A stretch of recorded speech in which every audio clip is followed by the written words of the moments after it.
मित्रों, अगर भक्त का प्रेम सच्चा हो तो भगवान उसके लिए नंगे पांव दौड़े आते हैं। वहीं बात जब कन्हैया की हो तो कहने की क्या, अपने भक्तों के लिए वह न जाने कितने रूप धरते हैं और कितनी ही अनगिनत लीलाएं कर चुके हैं, जिनका प्रमाण हमारे धार्मिक ग्रंथों में मिलता है।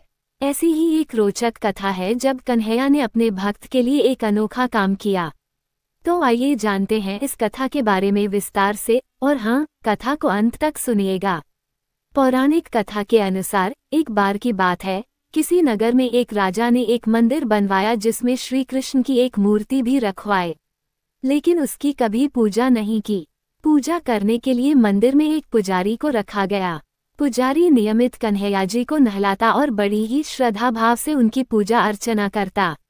राजा भी रोज कान्हा जी के लिए एक फूलों की माला भेज देता था और जब वो दर्शन करने आता तो पुजारी उस माला को उतारकर राजा को पहना देता। ऐसा करते करते पुजारी की भी उम्र बीत चुकी थी। एक दिन किसी वजह से राजा नहीं आ सका तो उसने एक सेवक के हाथ मंदिर में माला पहुंचा दी और कहलवा दिया कि आज वह मंदिर नहीं आएगा, इसलिए पुजारी उसका इंतजार ना करें। इतना कहकर सेवक चला गया। पुजारी ने हमेशा की तरह कन्हैया जी को माला पहना दी, लेकिन जब शाम हुई तो पुजारी यह सोचने लगा, माला उतारकर किसे पहनाई जाए। उसने सोचा, क्यों न ये माला आज मैं ही पहन लूं। वैसे भी मेरी उम्र हो चली है, जीवन का क्या पता कब खत्म हो जाए। इतना सोचकर पुजारी ने माला उतारकर अपने गले में डाल ली, लेकिन इतने में ही सेवक आ गया और उसने बताया कि राजा की सवारी मंदिर में पहुंचने वाली है। राजा की सवारी आने की बात जब पुजारी ने सुनी तो वह डर गया। उसने सोचा कि अगर राजा ने उसे माला पहने देख लिया तो वह तो मरवा ही डालेंगे। आनन फानन में पुजारी ने माला उतारकर वापस कन्हैया जी को पहना दी। जैसे ही राजा अंदर आया तो हमेशा की ही तरह पुजारी ने माला कान्हा जी के गले से उतारकर राजा को पहना दी, लेकिन माला पर लगा सफेद बाल देखकर राजा समझ गए कि पुजारी ने यह माला स्वयं ही पहनी थी। बस फिर क्या था, राजा क्रोधित हो उठे और उन्होंने गुस्से में पुजारी से पूछा कि माला पर सफेद बाल कहाँ से आया। तब राजा की बात सुनकर पुजारी डर गया और बोल पड़ा, ये तो कन्हैया जी का है। अब तो राजा और भी क्रोधित हो गए, क्योंकि कान्हा तो भगवान है और उनके बाल सफेद कैसे हो सकते हैं।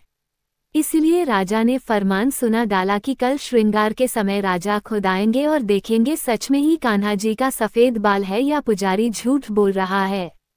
उन्होंने कहा कि अगर पुजारी ने झूठ बोला होगा तो उसे फांसी दे दी जाएगी। राजा का फरमान सुनकर पुजारी का बुरा हाल हो गया।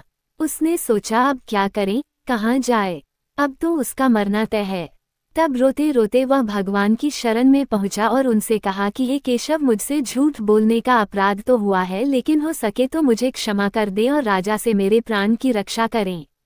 पुजारी ने कहा कि हे माधव, आपकी सेवा करते करते करते मैं वृद्ध हो चुका हूँ, अब आप मुझे माफ कर दीजिए, ऐसी गलती दोबारा नहीं होगी। यही कहते कहते पुजारी की न जाने कब आंख लग गई और उसकी आंख तब खुली जब सुबह हो चुकी थी। उधर सुबह होते ही राजा भी आ गया और कहने लगा, आज कान्हा जी का श्रृंगार वह खुद करेगा। ऐसा कहकर जैसे ही राजा ने कान्हा जी का मुकुट उतारा तो देखा कि श्री कृष्ण के तो सारे बाल ही सफेद हैं। लेकिन राजा को फिर भी यकीन नहीं हुआ। उसे लगा कि फांसी के डर से पुजारी ने ही बालों को रंग दिया होगा। राजा ने सोचा कि क्यों न कन्हैया जी का एक बाल तोड़कर देखा जाए। इसके बाद राजा ने कान्हा जी का एक बाल तोड़ लिया, लेकिन जैसे ही बाल टूटा कन्हैया के सिर से खून की धारा बहने लगी। ये देखकर राजा भगवान के चरणों में गिरकर माफी मांगने लगा। तभी श्री कृष्ण की मूर्ति से आवाज आई, हे राजन, तुमने मुझे केवल मूर्ति मात्र ही समझा, इसलिए आज से मैं तुम्हारे लिए केवल मूर्ति मात्र ही रहूंगा। लेकिन पुजारी ने सच्चे मन और पूरी श्रद्धा से मेरी भक्ति की है, इसलिए उसकी अनन्य भक्ति को देखकर मुझे अपने बाल सफेद करने पड़े। कन्हैया जी ने कहा कि भक्ति में कभी भी संशय नहीं होना चाहिए और सच्चे भक्त की लाज तो मैं कभी जाने ही नहीं देता। मित्रों, कहानी कैसी लगी कमेंट करके अवश्य बताइएगा। ऐसी ही कहानी सुनने के लिए चैनल को सब्सक्राइब कर घंटी भी बजा दीजिएगा।